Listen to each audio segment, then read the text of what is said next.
अगर आप अपने मुंह से निकली हर बात में से एक सही इरादा लेते हो तो ध्वनि आपके भीतर एक खास तरीके से संबंधित होगी। आपके बोलने में आवाज़ों की रेंज जितनी कम होगी, आपकी वाक्य शुद्धि उतनी ही कम होगी।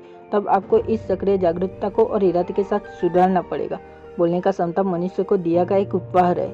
इस इंसान जितनी जटिल आवाज़ें निकाल सकता है वैसा कोई दूसरा जीव नहीं कर सकता। लेकिन हाँ, एक हाथी की चिंगाड़ हमारी आवाज़ से कई तेज हो सकती है। अगर हाथी आपके पास अगर जोर से चिंगाड़े तो बस उस आवाज़ से ही आपके हाथ पर ढीले पड़ जाएंगे।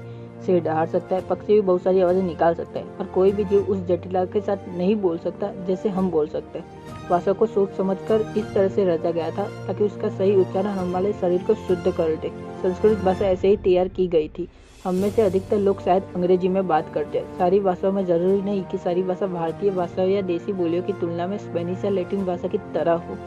अंग्रेजी भाषा में ध्वनियों का विस्तार काफी कम है, बहुत ही कम। ये फर्क है कि अगर आप जन्म से ही केवल अंग्रेजी बोल रहे तो आपको कोई दूसरा मंत्र या कोई दूसरी भाषा बोलना इतना कठिन लगेगा कि आप बोल ही नहीं सकोगे।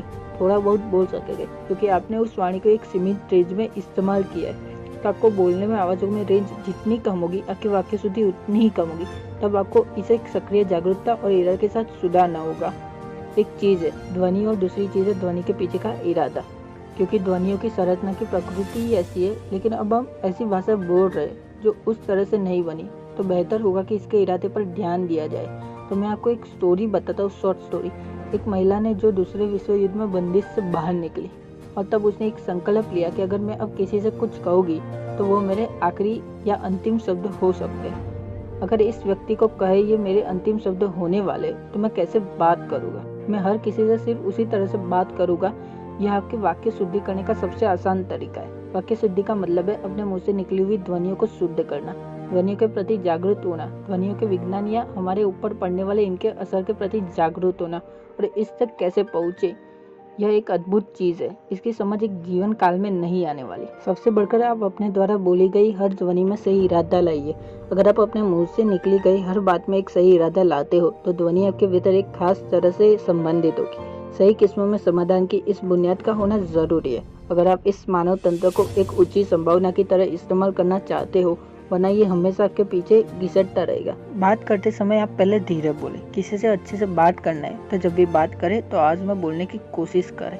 इतना भी धीरे ना बोले कि सामने वाले को सुनाई ना दे। और दूसरा, गले से बात बोले। अच्छी बात करने का यही एक तरीका है कि आप गले से बात बोले। दूसरे शब्दों में कहूँ तो आप किसी व्यक्ति से बात कर रहे हो तो आवाज को गले से निकालें, ना कि नाक से। और तीसरा है मीठे शब्दों का चयन करना। बात करते समय शब्दों का एक अलग ही महत्व देखने को मिलता है। जब हम किसी से दूसरे से बात करते हैं तो हम शब्दों के सहारे बात करते हैं। आपके शब्द सामने वाले को अच्छे भी लग सकते हैं और बुरे भी लग सकते हैं, तो आप वैसे शब्दों का उपयोग करें जिससे सामने वाले की बात में कोई असर ना पड़े। और चौथा है उदाहरण के साथ बात करें।